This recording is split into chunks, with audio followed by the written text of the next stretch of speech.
الأستاذ العزيز سالم بن سيف المعمري، المدير التنفيذي بالاتحاد العماني لسباقات اللجنة. أول شيء نقول لكم بيض الله وجهك ووجه القائمين عندك في ختام المزاينة.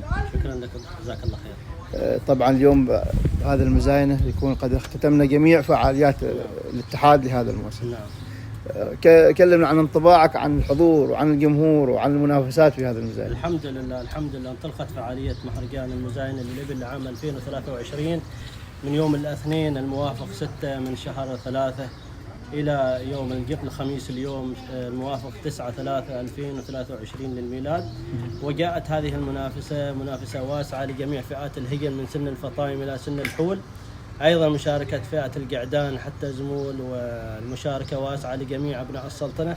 والحمد لله النتائج طيبة، ومشاركة المواطنين ملاك الهجن جاءت في أريحية، وهذا يسعد الجميع، وهذا توفيق من الله سبحانه وتعالى. شاكرين لكل وتعاون لنجاح هذا المهرجان، وعلى رأسهم سعادة الشيخ لجنة الولاية في المصنعة. شكرا للجميع.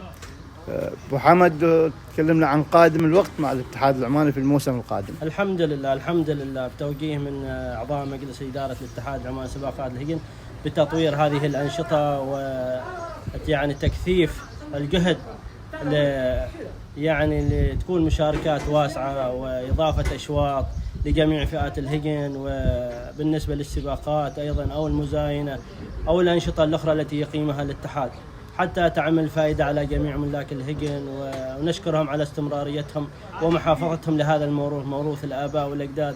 شاكرين الجميع على هذا التعاون وعلى الحفاظ على الموروث وعلى السلالات العمانية الأصيلة.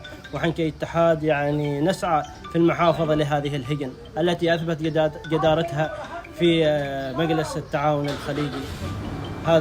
أبو حمد، المواطنين وملاك الهجن يثمنون جهودكم بكل ما تقومون في هذا المجال، في مجال واجب حن في خدمتهم، وإذا طلعون إلى المزيد نقدر نقول أن الموسم القادم موسم مبشر بالخير بإذن الله. حن في خدمتهم إن شاء الله، ونسعى قدر الإمكان، ومثل ما قلت لك هذا توفيق من الله سبحانه وتعالى. نسأل الله أن يدلنا على الصواب وعلى الأمر الصحيح لنخطأ ونسلك الاتجاه الصحيح والذي يمثل الاتحاد والوزارة الموقرة، وعلى رأسها صاحب السمو ذي يزن بن هيثم من طارق الموقر حفظه الله، ومولانا المقام السامي جلال السلطان هيثم، الله يدوم إن شاء الله وينعم بالصحة والعافية بإذن الله. شاكرين لك يا أبو حمد هذا اللقاء، مع تمنيات لكم بدوام التوفيق والنجاح في قادم الوقت إن شاء الله. شكرا أخي محمد، شكرا.